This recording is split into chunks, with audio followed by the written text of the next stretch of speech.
Hello students, welcome to जीवन classes. आज की इस वीडियो में हम बात करेंगे अप्लाइड मैकेनिक्स के ऑब्जेक्टिव क्वेश्चंस की। अप्लाइड मैकेनिक्स के ऑब्जेक्टिव क्वेश्चंस की हम 3 वीडियो अपलोड कर चुके हैं।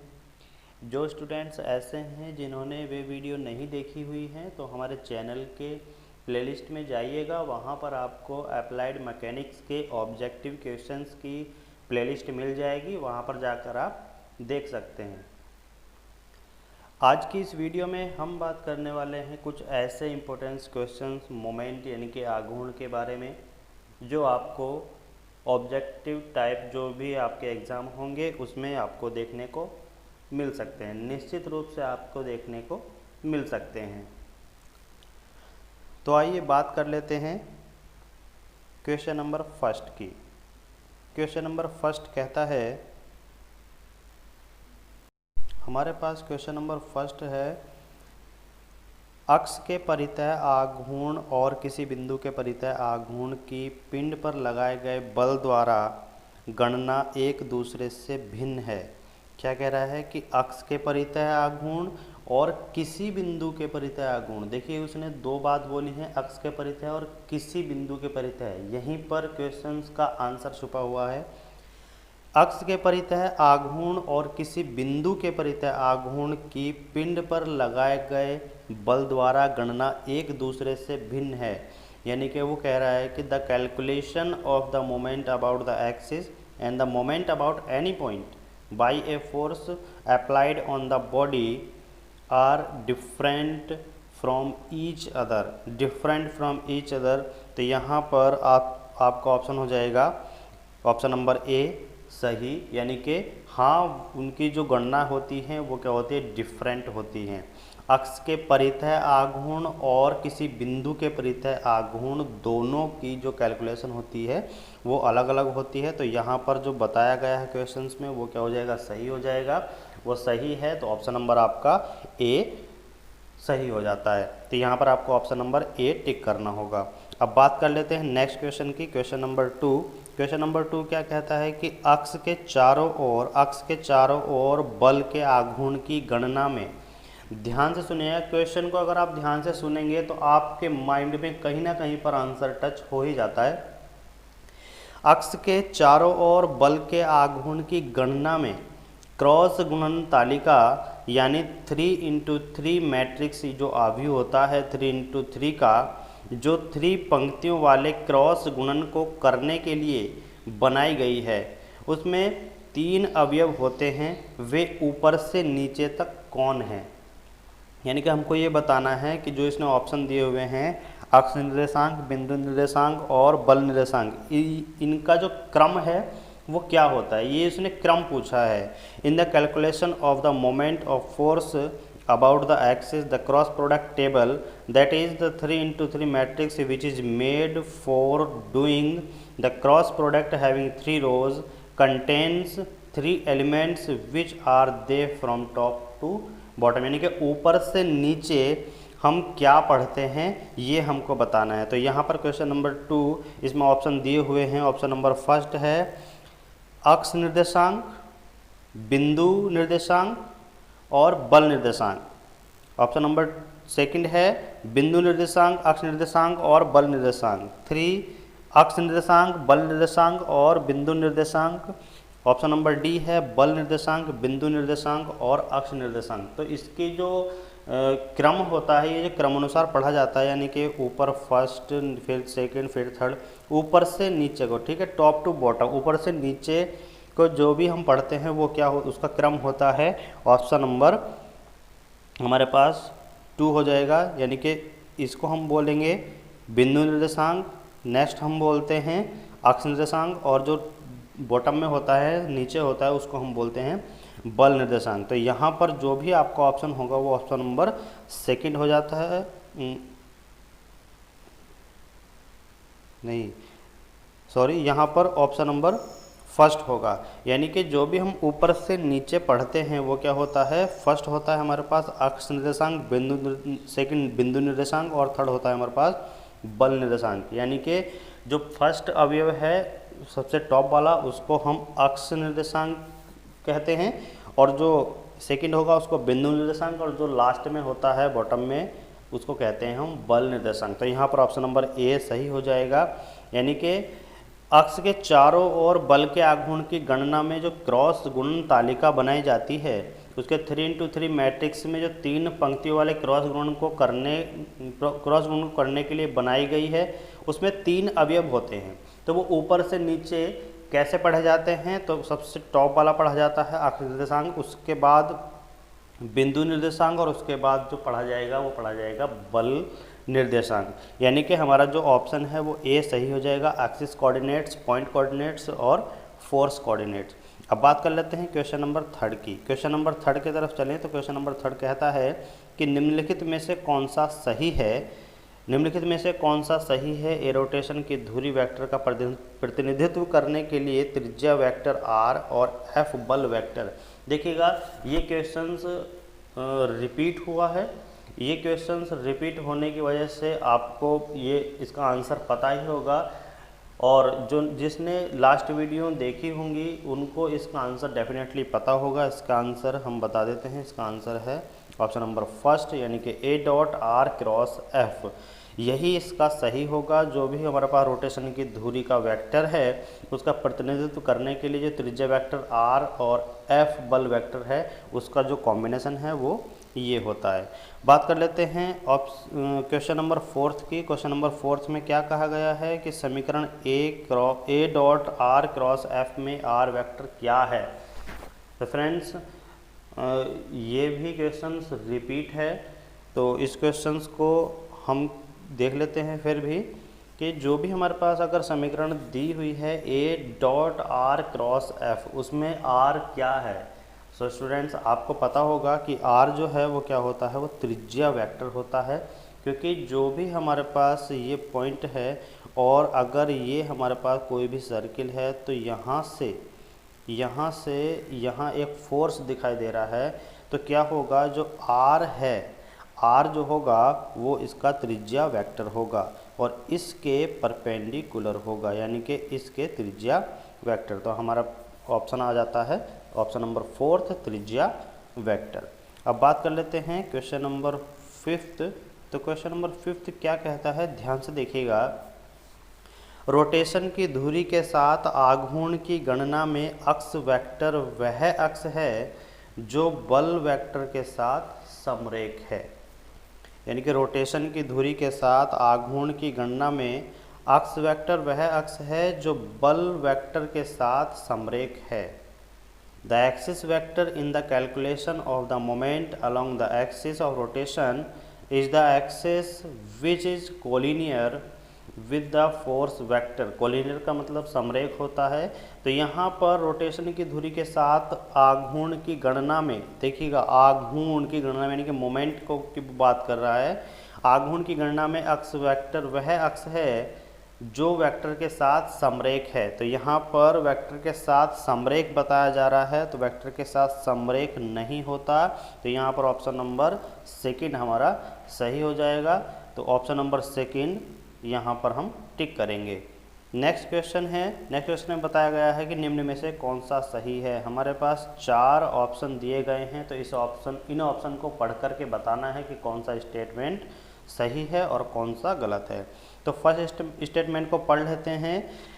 हम किसी भी अक्ष पर बल द्वारा उत्पन्न आघूर्ण को सदिश रूप में प्रदर्शित कर सकते हैं।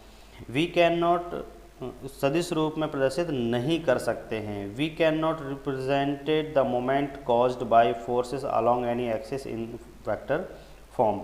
ऑप्शन नंबर 2 है, हम किसी भी अक्ष के साथ बल के कारण अदिश रूप में पल का प्रतिनिधित्व कर सकते हैं। यहाँ पर ये पल जो है ये गलत लिखा हुआ है, तो यहाँ पर ये पल ना हो करके ये जो होगा ये होगा हमारे पास मोमेंट यानी कि आघूर्ण। ये हमारे पास आघूर्ण लिखा हुआ है, ये यहाँ पर गलती से टाइप हो गया, यहाँ पर ये आघूर्ण है।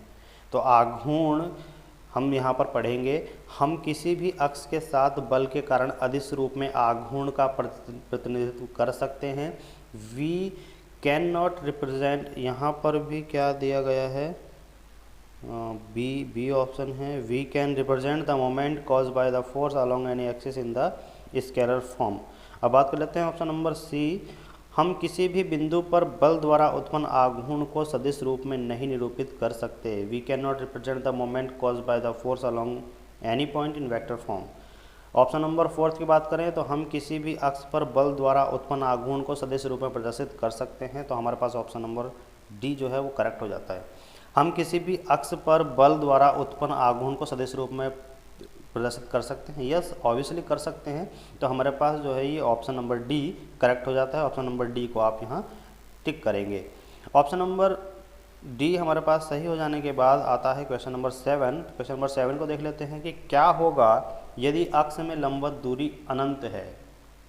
देखिएगा ये क्वेश्चन बहुत ज़्यादा इंपॉर्टेंट है और कंसेप्चुअल क्वेश्चन है। क्या होगा यदि अक्ष से लंबवत दूरी अनंत हो। इमेजिन कीजिएगा जो भी हमारे पास घूर्णन अक्ष है उससे लंबवत दूरी अनंत है। क्या है? लंबवत दूरी अनंत है। What if the perpendicular distance from the axis is infinity? क्या होगा यदि अक्ष से लंबवत दूरी अनंत है। तो यहाँ पर हमें कुछ ऑप्शंस दिए हुए हैं। तो फर्स्ट है रोटेशन संभव नहीं है। बी है रोटेशन संभव है लेकिन उत्पन्न आघूर्ण बहुत कम है। ऑप्शन नंबर सी है लगाया गया बल एक छोटे से घुमाव के लिए भी बहुत अधिक होगा।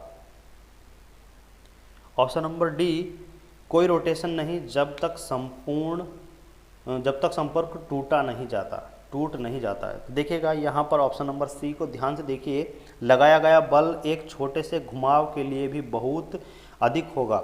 मान लो यहाँ पर ये हमारे पास घूर्णन अक्ष घूर्णन पॉइंट है, यहाँ से अनंत दूरी पर जो है बल लगाया जाए। मान लो अनंत दूरी पर कोई बिंदु है, यहाँ पर हमने बल लगाया, बहुत दूर है, तो इसको थोड़ा सा भी आगे चलने के लिए बहुत ज़्यादा फोर्स की आवश्यकता होगी, क्योंकि बहुत दूर होगा तो ये दूरी तय करने में भी इसको बहुत ज़्यादा बल लगाने की आवश्यकता है।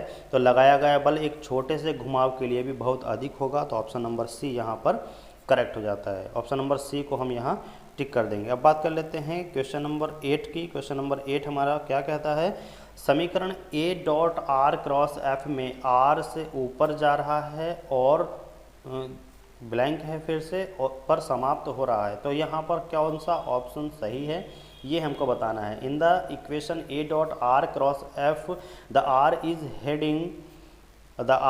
हेडिंग फ्रॉम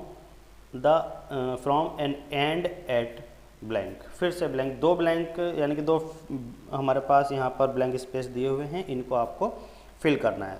तो यहाँ पर देखिएगा जो आर है वो हेडिंग, ठीक है, हेडिंग यानी कि ऊपर जा रहा है एंड पर, ठीक। तो ये क्या कह रहा है कि जो भी हमारे पास आर होगा, आर क्या होता है, त्रिज्या वेक्टर होता है, ठीक है, आर क्या होता है, त्रिज्या वेक्टर होता है। तो सबसे पहला ऑप्शन इसमें है रोटेशन की धुरी बल वेक्टर, यानी कि इसमें कह रहा है कि आर रोटेशन की धुरी से ऊपर जा रहा है और बल वेक्टर पर समाप्त हो रहा है। तो ये भी ऑप्शन हमारे पास गलत बैठ रहा है। अब बात कर लेते हैं सेकंड ऑप्शन की। तो रोटेशन की धुरी से ऊपर जा रहा है, रोटेशन की धुरी से ऊपर जा रहा है, रोटेशन की धुरी तो सही है।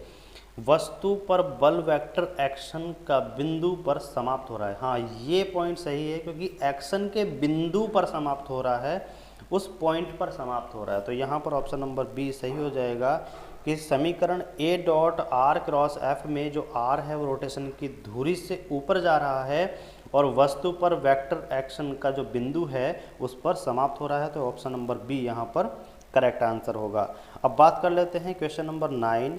क्वेश्चन नंबर 9 क्या कहता है, देखिएगा इसको ध्यान से देखिए।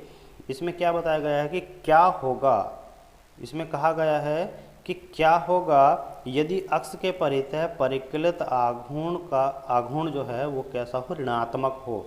क्या होगा यदि अक्ष के परितः परिकलित बल आघूर्ण ऋणात्मक हो। What if the moment of forces calculate about the axis is negative. तो निगेटिव आघूर्ण की बात कर रहा है, तो आप तुरंत माइंड में लाइएगा, अगर हम क्लॉकवाइज, अगर हम क्लॉकवाइज पॉजिटिव लेते हैं तो एंटी क्लॉकवाइज हमें नेगेटिव लेना होगा, अगर एंटी क्लॉकवाइज पॉजिटिव लेते हैं तो क्लॉकवाइज हमें नेगेटिव लेना होगा। यानी कि एक साइड हम अगर पॉजिटिव लेते हैं तो दूसरी साइड हमें नेगेटिव लेनी होगी। तो यहाँ पर नेगेटिव की बात की गई है, तो हम सीधे सीधे कह सकते हैं कि अगर जो भी हमारा रोटेशन होगा, अगर वो क्या है, अगर हमने अपोजिट साइड में इमेजिन किया हुआ है तो ऑब्वियसली मोमेंट जो होगा, बल का आघूर्ण जो होगा वो निगेटिव आ जाएगा। तो देखिए कौन सा ऑप्शन इसमें सही बैठता है। तो फर्स्ट ऑप्शन है, इसका मतलब है कि बल विपरीत दिशा में कल्पना के रूप में लगाया जाता है। तो बल की तो बात है नहीं, बल का हमारे पास कोई वो नहीं है, इसमें आघूर्ण की बात की गई है। इसका मतलब है कि गति की दिशा कल्पना के विपरीत अर्थ में है। इसका मतलब है कि त्रिज्या वेक्टर कल्पना के विपरीत अर्थ में है। और नंबर डी ऑप्शन है, इस तरह की गणना का मतलब है कि गणना गलत तरीके से की गई है। तो देखिएगा गलत तरीके से गणना की गई है, ये तो बिल्कुल ही ऑप्शन गलत हो जाएगा, ये तो इसका तो कोई मतलब ही नहीं है। ऑप्शन नंबर सी, इसका मतलब है कि त्रिज्या वेक्टर कल्पना के विपरीत अर्थ में है, तो त्रिज्या वेक्टर की यहाँ कोई बात नहीं है। अब देख लीजिए ऑप्शन नंबर बी, इसका मतलब है कि गति की दिशा कल्पना के विपरीत अर्थ में है, तो यह ऑप्शन हमारे पास सही हो जाएगा। यहाँ पर बी ऑप्शन हमारे पास सही हो जाता है। देखिएगा अगर हम क्या करते हैं कि गति इस तरफ करा रहे हैं तो मोमेंट हमने ये पॉजिटिव लिया हुआ है, तो जो भी हमने इमेजिन किया हुआ है उसकी गति की दिशा जो है वो विपरीत है, तो इसका मतलब क्या है, मोमेंट निगेटिव होगा। जो भी हमने इमेजिन किया हुआ है तो उसकी गति के विपरीत दिशा में, उसकी गति के विपरीत दिशा में अगर हम देखें तो हमारे पास जो मोमेंट है वो निगेटिव आएगा। तभी हमारे पास जो मोमेंट है, बलागुण है, वो निगेटिव आ सकता है। जो हमने इमेजिन किया है, मान लो हमने इस साइड को पॉजिटिव इमेजिन किया है, लेकिन जो हमें रोटेशन मिल रहा है, जो हमें घुमाव मिल रहा है, जिस दिशा में हमें गति मिल रही है वो दिशा अपोजिट साइड है, विपरीत है, तो हमें क्या लेना होगा, माइनस लेना होगा। तो यहीं पर क्या हो जाता है, ये निगेटिव हो जाएगा। तो ऑप्शन नंबर हमारे पास बी करेक्ट हो जाता है। तो इसका मतलब है कि गति की दिशा कल्पना के विपरीत अर्थ में है। अब यहाँ पर क्वेश्चन नंबर 10 देख लेते हैं। क्वेश्चन नंबर 10 हमारा क्या कहता है, इसमें एक ब्लैंक स्पेस दिया हुआ है, इसको आपको फिल करना है। सबसे शुरू में ब्लैंक स्पेस है और वो कह रहा है कि बलाघूर्ण का कारण नहीं बनते हैं यदि घूर्णन पिंड की धुरी या पिंड के केंद्र अक्ष के बारे में माना जाता है। तो असमांगी, समांगी, समांतर और असमांतर। The blank space force do not cause the rotation if the rotation is considered is about the axis of the body or the control axis of the body। तो बताइए नॉन कंकरेंट, करंट और parallel और non parallel इसमें से क्या होगा। तो अगर हम बात करें ऑप्शन की तो ऑप्शन नंबर बी यहाँ पर सही हो जाता है, संगामी यानी कि कंकरेंट बल यानी कि संगामी बल। अगर हम यहाँ पे लिखें संगामी तो क्या देखिएगा क्या बैठता है, संगामी बल आघूर्ण का कारण नहीं बनते। संगामी का मतलब क्या होता है कि संगामी यानी कि कंकरेंट फोर्सेस क्या होता है, कोई एक पॉइंट है, इस पॉइंट पर जो है बल लगाए जा रहे हैं, इस पॉइंट पर बल लगाए जा रहे हैं। तो इस पॉइंट पर अगर बल एक ही जगह पर आ रहे हैं और यहाँ से बल जा भी सकते हैं, लेकिन पॉइंट एक ही है, ठीक है। तो किसी एक पॉइंट से अगर बल जा रहे हैं, आ रहे हैं, तो यहाँ पर कोई भी मोमेंट का कारण नहीं बन सकता। मोमेंट का कारण क्यों नहीं बन सकता, क्योंकि उसी ही पॉइंट पर बल लग रहा है और हम उसी पॉइंट पर आघूर्ण कैलकुलेट करेंगे। तो जब इस कंडीशन में हम देखते हैं तो मोमेंट ऑब्वियसली जीरो होता है, क्योंकि जो भी बल के परपेंडिकुलर डिस्टेंस है वो क्या होगी, जीरो होगी। उसी पॉइंट पर बल लग रहा है, उसी पॉइंट पर हम आघूर्ण को कैलकुलेट कर रहे हैं, तो हमारे पास जो भी आंसर आ जाएगा वो जीरो आ जाएगा। किसके कारण आएगा, वो आएगा जो भी हमारे परपेंडिकुलर डिस्टेंस है वो ज़ीरो है, तो इसलिए हमारा आंसर यहाँ पर जीरो आने वाला है। तो यही हम बात कर रहे हैं कि संगामी बल आघूर्ण का कारण नहीं बनते। जो भी संगामी बल है वो घूर्णन का कारण नहीं बनते हैं। संगामी बल अगर कहीं पर भी हो यानी कि कंकरेंट फोर्स अगर कहीं पर भी दिखे तो वो कभी भी घूर्णन का कारण नहीं बनते। देखिएगा अगर इस पॉइंट पर हम ये फोर्स लगा रहे हैं तो क्या यहाँ पर घूर्णन होगा, नहीं। लेकिन अगर ये पॉइंट है और इस पॉइंट से इस लाइन ऑफ ये हमारे पास कोई एक्सिस है और उस पर ये फोर्स लगाया जा रहा है, तो इसके अबाउट में ये कैसा दिखाई देगा, ये इस तरीके से रोटेशन करेगा, यानी कि ये घूर्णन का कारण बन सकता है, ये घूर्णन का कारण बन सकता है, ठीक है। ये इस तरफ घूमेगा, तो तो यहाँ पर क्यों घूम रहा है, क्योंकि यहाँ से यहाँ ये r डिस्टेंस पर लगा हुआ है, लेकिन ये अगर इसी पॉइंट पर लगे और इसी पॉइंट पर हम कैलकुलेट करना चाहें तो ये कैसा हो जाएगा, r तो 0 है, तो जो भी हमारे पास घूर्णन होता है यानी कि मोमेंट होता है वो क्या होता है, force into perpendicular distance r। तो यहाँ फोर्स तो कुछ होगा, ठीक है, कुछ भी हो सकता है, 10 न्यूटन 20 न्यूटन, लेकिन जो r है वो क्या होगा, वो 0 हो जाएगा। तो यहाँ पर टोटल घूर्णन जो हो जाएगा वो 0 होता है। तो कभी भी ध्यान रखिएगा, संगामी बल यानी कि कनकरेंट फोर्सेस घूर्णन का कारण नहीं बनते हैं। तो यहाँ पर ऑप्शन नंबर हमारा जो बी है वो करेक्ट हो जाएगा, यानी कि कनकरेंट संगामी। तो स्टूडेंट्स, ये थे आज के ऑब्जेक्टिव क्वेश्चंस। आज की वीडियो में इतना ही, मिलते हैं नेक्स्ट वीडियो में। बने रहिएगा आपके अपने यूट्यूब चैनल जीवन क्लासेस में, और आपका बहुत बहुत धन्यवाद, बहुत बहुत थैंक्स सपोर्ट करने के लिए। आपने इतना ज़्यादा प्यार दिया। हम आपको अच्छे से अच्छा कंटेंट प्रोवाइड कराने का प्रयास करते हैं। पहले हम इस क्वेश्चंस को वहाँ पर देखते हैं, थ्योरी से क्वेश्चंस को उठाते हैं, फिर आपको वीडियो के माध्यम से प्रोवाइड कराते हैं। तो फ्रेंड्स, थोड़ी सी मेहनत हमारी भी लगती है, इसलिए आपसे रिक्वेस्ट है कि वीडियो को लाइक ज़रूर कीजिएगा और एक बार शेयर ज़रूर कर दे करिएगा, जिससे कि आपके जो भी फ्रेंड्स हैं, आपके फ्रेंड सर्किल हैं, उनको पता चले, उन तक यह वीडियो पहुंचे, उनको भी बेनिफिट हो सके।